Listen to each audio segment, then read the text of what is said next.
Jamahal Hill has a cope-filled meltdown over the Pereira altercation. Earlier today, footage was released of Hill and Alex Pereira in a heated altercation that nearly came to blows. Hill then afterwards went on an embarrassing rant during his podcast, addressing the situation and completely coping. I think he's committed to making everyone hate him, and I feel as though he's completely unhinged and lacks self awareness.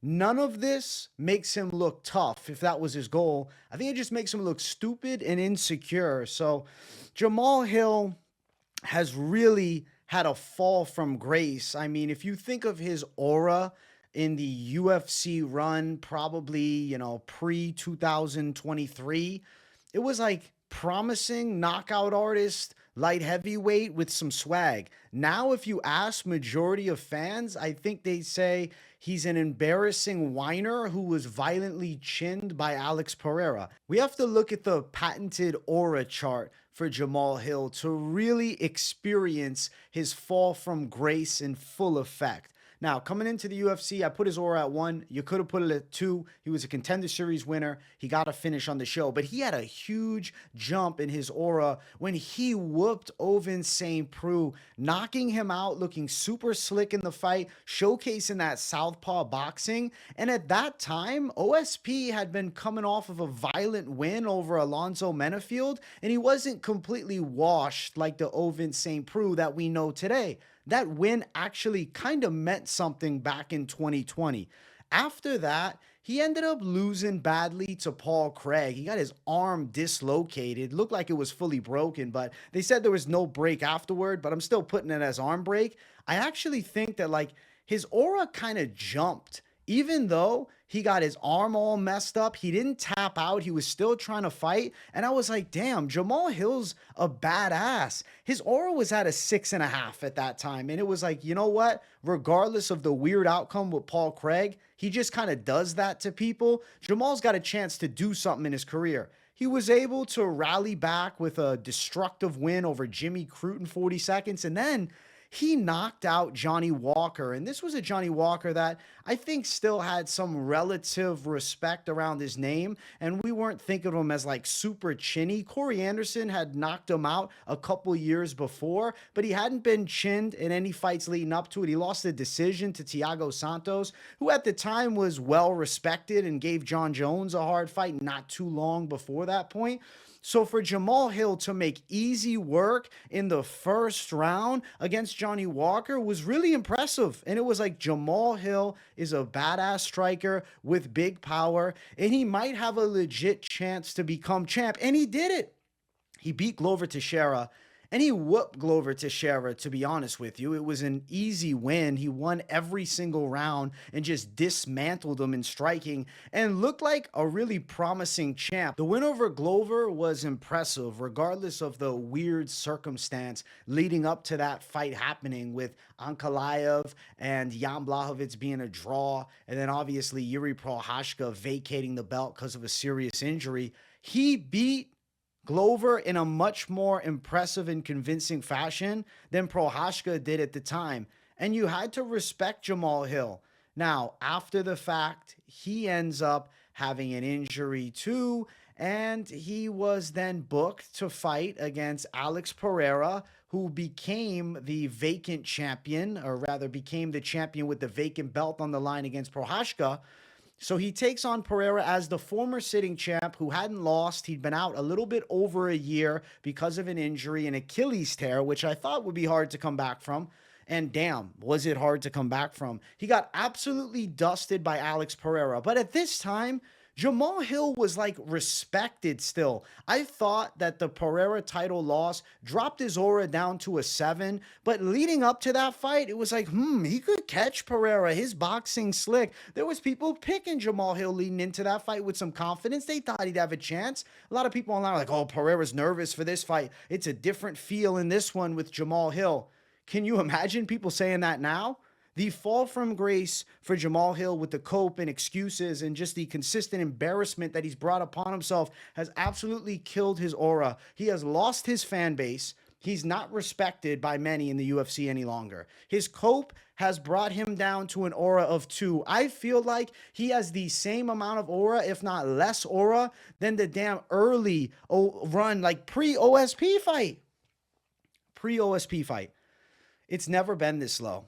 It's like mentally he can't even deal with the loss to Alex Pereira, that I don't know how he's going to come back from it with confidence and look good against anybody. If he goes out there and beats up Yuri Prohashka, I still think he has a completely damaged stock because he looks so damn egotistical and insecure with all of the embarrassing post-knockout loss talk. He's made so many excuses. He's refusing to accept the fact that Alex Pereira was better than him and knocked him out. He just calls it a punch that caught him. I just got caught. I didn't really lose. I just got caught. And he's so confident, false confidence. He's so ballsy to think that, oh, I'm going to get back in there and whoop him this time. I'll put him to sleep. And you'll see with the clips of what happened, the way that he's talking is just complete delusion. And if his aura was holding on for some of you, maybe at like a 4 or a 5, after this video, you'll see why it's all the way down to a 2. And I might be giving him the benefit of the doubt because it could be a -2. Jamahal Hill has completely lost his aura and he's become an embarrassment. It's sad to see. He was trending upward and was a guy to keep an eye on. And I feel like one of the more exciting light heavyweight contenders.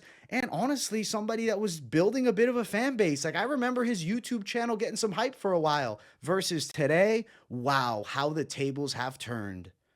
He's become another victim, unfortunately for him, because at one point, Jamahal Hill was a fighter that I actually followed pretty closely. And I don't know, I was a Jamahal Hill fan. I thought he was really good. I picked him in most of his UFC fights.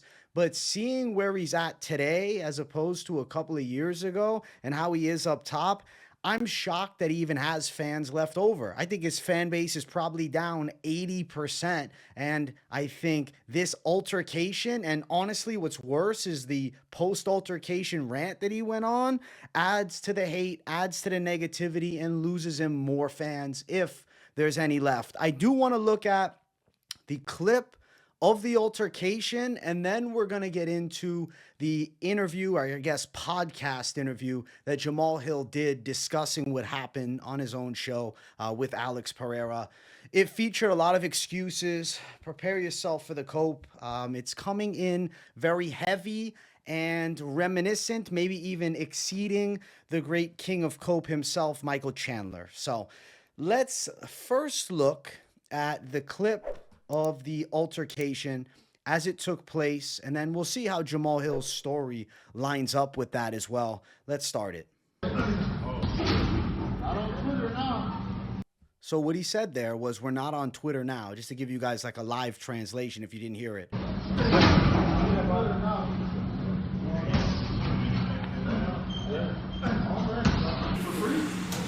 So there was a cut of the clip there. They had a little discussion. They fist bumped. It seemed like everything was kind of cool, but Jamahal Hill seemed to have a slight attitude as he was coming up to Alex Pereira. And of course, with the language barrier, I think initially maybe Pereira thought he was going to be more calm, but I don't think he had that much hope because Jamahal Hill has talked mad shit online after getting violently KO'd. I don't understand how he can be so serious talking all this crazy mess after getting chinned as bad as he did. It was one of the worst knockouts of 2024. He got violently wrecked in that fight. But hey, he wants to run it back with Pereira. Shit. The brains on Jamahal. Let's keep listening.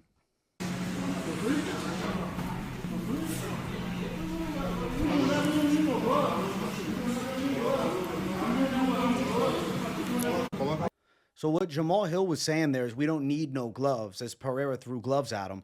Where I'm going to go with this is, okay, you're at the UFC PI. Are you really going to get into a street fight with Alex Pereira? I think that's smoke and mirrors. He threw the gloves at you and was like, yo, let's get in the cage and let's fight it out. Let's fight it out like men right here, right now. Let's do it. Instead, Jamahal tries to flex that he wants to do a street fight. But I don't think that he himself even expected a street fight to happen. There are too many people there to separate the two of them. If he really wanted to throw down, it would have been in the cage. But let's keep watching.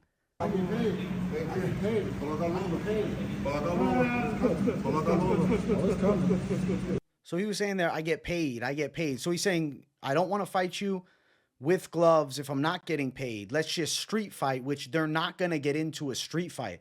If Jamahal really was about street fighting him, he would have hit him as they went face to face. I think he was trying to size up Pereira, attempt to, stir the pot a little bit and maybe increase his chances of a rematch, which I doubt's going to happen, but let's watch. Let's make money. Let's make money.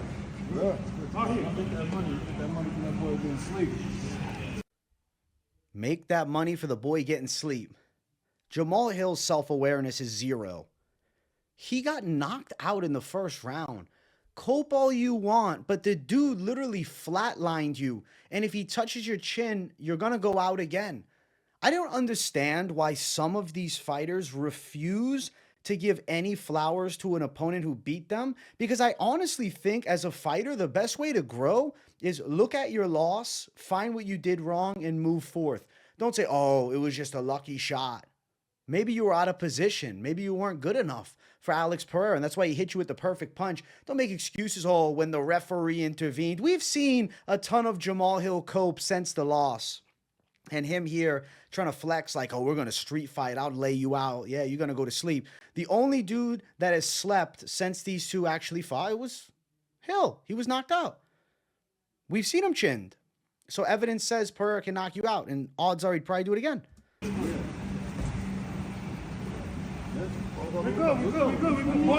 good, boys. See, you see Jamal's getting more intense as Cruz steps in and separates him. Right now, Jamahal Hill's ready to move forward and throw bare knuckles. Let's scrap now. They're not going to get into a bare knuckles street fight at the UFC PI, dude. 0% chance. Maybe at a UFC event or something like that if it got heated and they quickly just started scrapping. But the PI, how much UFC personnel is there on top of the coaching staff being there? The UFC personnel, I'm sure they have security. There's not going to be a street fight at the PI. They could have got into the damn cage, but Pereira was willing and Jamahal Hill was not willing to get in the cage. He didn't want to fight him. We're good.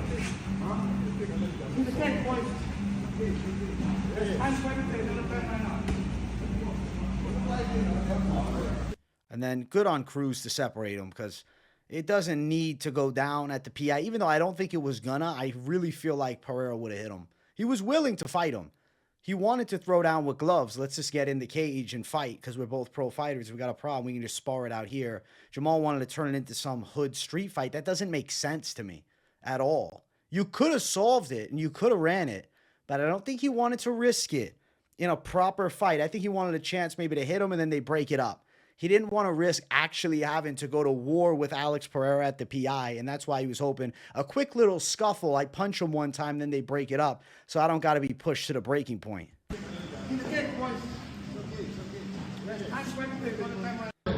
That was just a different angle. It's not like Jamahal walked back around, just so you know. I agree with the coach of Pereira. Cruz is a good man. I like that he separated the two of them. It didn't need to happen bare knuckle, but if Jamahal was willing, he could have taken those gloves and thrown down. Now, Jamahal Hill actually used some cope even about the gloves, which we'll get to. But I want to listen to Jamahal Hill's side of the story. We do have to give him a chance to talk about what happened. I have the clip from Jamahal Hill here. He's going to discuss how everything started with Pereira. He's going to cope a bit. He talks about bare knuckle, but then he talks about fighting for money. So let's just listen to a cope-filled rant. Let's start it up.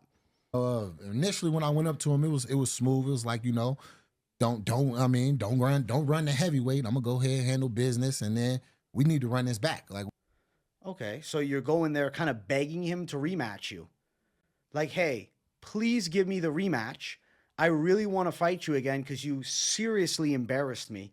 Don't run to heavyweight. Jamahal, even if you beat Prochazka, if Pereira beats Ankalaev, he doesn't owe you anything. He knocked you out in the first round. You have no leg to stand on. You need at least this Prochazka win and one more. Maybe beating Jan Blachowicz. You need a 2-fight win streak to get back in the conversation, in my opinion at least. Let's fast forward a bit to the next clip where here he talks about something about still sleeping was said by Alex Pereira as Jamahal Hill came up to him. He said the translator said it, but Pereira had said it in Portuguese. Let's just listen. Later, And his translator said, like, oh, he said, you still asleep or you still woke up and shit. Like, I'm wide awake. I'm wide awake now. You can get put to sleep for real. He says, you still awake, you still sleeping, you still wide awake, man. Jamahal Hill's cracking me up with that. I mean, I guess, yeah, I'm not surprised that Pereira said that. If you were coming up to him flexing about what would happen in a fight, Pereira has evidence that he can knock you out because he did. Let's not act like you weren't viciously knocked out in the first round. Give the respect to Alex Pereira, bro. He chinned you. There was no lucky punch. It was a perfect punch from a high-level striker in an MMA fight. That's what happens when you meet your match. Let's keep listening. Guys like, oh yeah, come get the gloves and go in the cage, which I replied, what the fuck we need gloves for? We not getting paid right now. You know what I mean? I get paid to fight. I get paid to put on gloves and fight. And when I'm out in a situation like that, we could throw hands right now. Now they're going to get into a bare-knuckle street fight. It's a no-hold bars. At the UFC PI, at your job, right? At the UFC Performance Institute. It's one thing if it's at some random gym. Maybe I'd take his word for it a bit more. We're going to get into a bare-knuckle fight at the UFC's Performance Institute with all UFC employees around. Yeah, for sure. Yeah, cameras everywhere. Tons of staff to break it up. You had a chance to go mano-a-mano, and you said no. That's the truth. Jamahal said, no, I don't want to go mano-a-mano with you. And then he talks a little more about, willing to go bare knuckle. What he's really trying to sell everybody on is he was willing to throw bare knuckles with Alex Pereira. Seems like a horrible idea, but okay. Right. We don't need no gloves. We don't need no gloves. The fuck we need gloves for? We got hands right here. And his response was just to stand there. So I don't know if you can say Pereira was just standing there. He was ready to go. He threw you the gloves and said, let's fight. You said, oh, we can do bare knuckle as a rebuttal to him throwing you the gloves. You backed down from the fight. Let's look at the truth here. Realistic scenario is not a no-holds-barred street fight between Jamahal Hill and Alex Pereira. Realistically, you could have got in the cage and sparred him and found out. You didn't want to risk it because there was going to be a clock with 3 to 5 minutes on it. You were going to be forced to fight him without anybody jumping in and breaking things up and giving you a chance to maybe hit him once and then run. You didn't get the chance to just scuffle and hit him and get bailed out. There was no safety net. And you could tell because Jamahal got intense as Cruz stepped in to break it up. Then he was coming forward. Hold me back, bro. Hold me back. Jamahal, you can't fool me with this, bro. You knew what you were doing. I don't blame you for not wanting to street fight Alex Pereira. You shouldn't. Nobody should street fight Alex Pereira. Let's keep listening. Hey, I'm not going to ruin my bad. Because here's the thing, right? If I had just reached over and hit him there and we started fighting right there, I could possibly lose out on the fight, on my next fight, and any opportunities I have left. Yeah, that's logical, Jamahal. So why are you acting like you wanted the street fight? You didn't want to street fight him. You were there to talk some smack. When he brought up fighting, you backed down. You didn't want to fight. You turned it to some unrealistic that's not going to happen. Let's go out and have a duel with our fucking revolvers. That's realistic. That's about as realistic as street fighting in a no-holds-barred fight at the UFC PI. But you could have got in the damn cage. You could have said, yeah, let's get in the cage, but let's throw the 4-ounce gloves on. But you didn't because you didn't want to fight him there. You wanted to front like you were going to fight him, but you don't want to lose your check, and I don't blame you, Jamahal Hill. There's nothing wrong with not wanting to street fight Alex Pereira, and there's nothing wrong with wanting to make money from fighting people, but don't act like you were there to street fight then, because that's the narrative he's trying to spin. Money the first time we fought. Yeah. So why would I not make a lot of money when I knock his ass out the next time? Like, people going to say what they're going to say.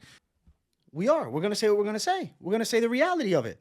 You weren't down to street fight him. You weren't down to fight him. You weren't there to fight Alex Pereira. You were there to front and flex on him. And when he turned it into that level and he pushed it there, you backed down from a fight by trying to make it unrealistic. You're not going to get into a street fight at the UFC PI. I'm sorry, Jamahal. You know it. I know it. Everybody watching knows it. But you could have got in the cage and thrown down under the gentleman's rules. No eye gouging, no biting, no headbutting. And you could have found out who had it. But you didn't want to because he already exposed you once. You want to get paid to get exposed again if it's to happen. And you're not wrong for that, though, Jamahal. The difference is you're right. You shouldn't street fight him. It's good you said no. You have a fight in 6-7 weeks against Prohashka, who's a dangerous light heavyweight. You shouldn't be fighting Alex Pereira in the gym in a spar war. I think it was a good decision to back down. But don't lie to us and tell us you wanted to street fight him. You were ready to go to the death with him. Come on, man. What's worse is later on in this podcast, he's like, oh, the gloves were dusty. Some glove cope. Let's play this glove cope real quick. Let's go Well, ahead one, they and weren't my fill- gloves, and they weren't his either. You know what I'm saying? He just grabbed a pair of dusty ass gloves and kind of threw them. And two, like, bro, we get paid to fight. We make. Again, he reiterated what he already said. I'm not going to replay the clip. That it's a different clip, but it's saying the same thing. You didn't want to put on the gloves. Now they weren't your gloves. I'm sure you had gloves there. You're at the UFC PI. It's an MMA gym. I'm sure you had gloves. You could have got your gloves and said, listen, let me go grab my gloves and let's settle it then. Let's fight. Hell yeah, I want to fight you. If you were really about it, there was ways to set it up. Don't make it about, oh, the gloves were dusty. Now the gloves were dusty. I wanted to just throw bare knuckle. I wanted to street fight him, but the gloves were dusty, but I also wanted to get paid. I'm hearing a lot of excuses. I'm hearing a lot of cope. You're giving Michael Chandler a run for his money, Jamahal Hill. A serious run for his money. My God. Okay, so next clip, he kind of says like, oh, nobody was backing down. But, I mean, he backed down, though. He backed down. I'm sorry to say it. Jamahal, you backed down from the fight. I don't blame you, though. You shouldn't have fought him. Good that you didn't.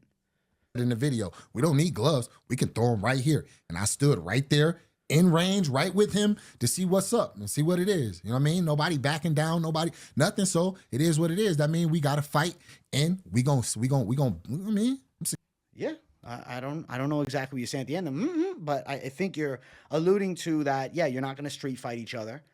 You didn't want to get in the ring and go to a spar war. And yeah, you want to get paid to fight him because he's an extremely dangerous fight. And that's the right thing to do because you're risking your health to fight. You're better off getting paid to do it. And then the excuse comes in, oh, well, I also had a fight booked, coming up real soon. We'll get to that next clip right now where he discussed, hey, I got a fight in several weeks. So yeah, you didn't want to fight him. Let's listen. I think about it like this, because if I had hit him, then the question is gonna be, oh, you're dumb, you just ruined this. I got a fight in 7 weeks. I got a fight in 7 weeks already booked. Okay, so hit him or fight him? Had I hit him? You didn't want to hit him because you didn't want to get into trouble with the UFC at the UFC PI because you knew there would be no real bare knuckle fight that would take place. It wouldn't be a real street fight is the point that I'm going to strongly allude to so you guys can understand. Jamahal knew they weren't going to get into a street fight at the PI. They could have gone in the ring, though, and he didn't want to do that because he knows he has a fight in 7 weeks, and getting dropped by Alex Pereira in the gym is probably not good, especially when he's fighting Prochazka, who's got knockout power. Then he starts talking about why he didn't street fight, right? He gets to it here, why he didn't street fight him. He didn't want to street fight him. Listen. But to fuck up my opportunity and my money for what? Shit you could go do outside. For that somebody, video you know what I on mean? YouTube. So you didn't want to street fight him. It's funny how he's trying to keep that tough dude front that I wanted to throw down bare knuckle. He wasn't about. But then, no, actually, I didn't know. I wanted to get paid. I didn't want to get in trouble. He knew for a fact there was one option of how to fight Alex Pereira, and it was with the cage door closed, finding out mano y mano who's the one. Jamal's brought this on himself, though, because he talks shit about Alex Pereira online. He's lucky that Pereira wasn't in a bad mood and just would have hit him with another hook. Bare knuckle. Shit could have got dangerous for Jamahal Hill. A bare knuckle shot to the chin. Look what the glove did.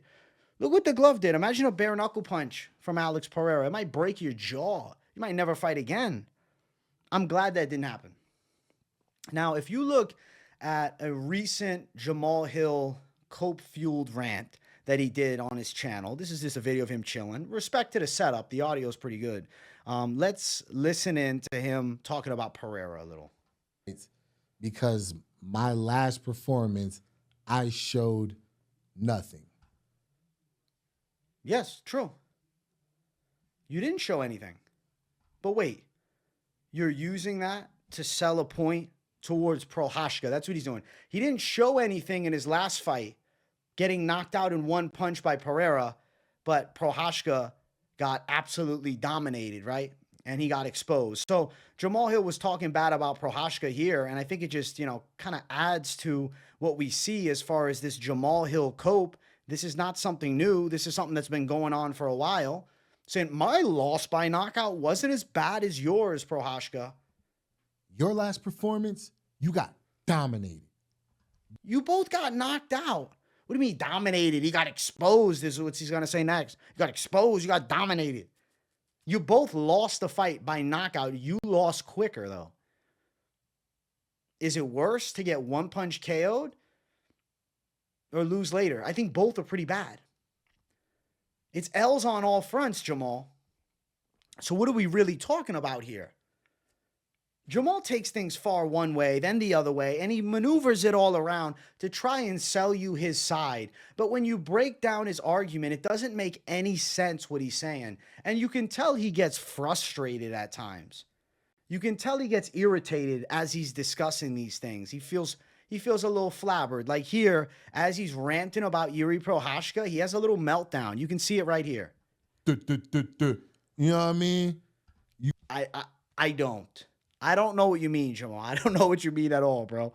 Come on, Jamahal Hill. Stop with this cope. You're losing fans by the day. I supported you all the way on the come up, but now you are becoming one of the most hated fighters in the MMA community. Why are you doing it to yourself? Humble yourself, reassess everything, and you'll come back better. I'm telling you. You're going to come back better from this. He was pissed, though, at MMA YouTube. He said something about MMA YouTube. Listen to this. Fucking story. Y'all steady speaking on family matters when I guarantee you, based off the way y'all look, y'all have no family life and y'all look lame as fuck. You know what I'm saying? Cope. That's some cope.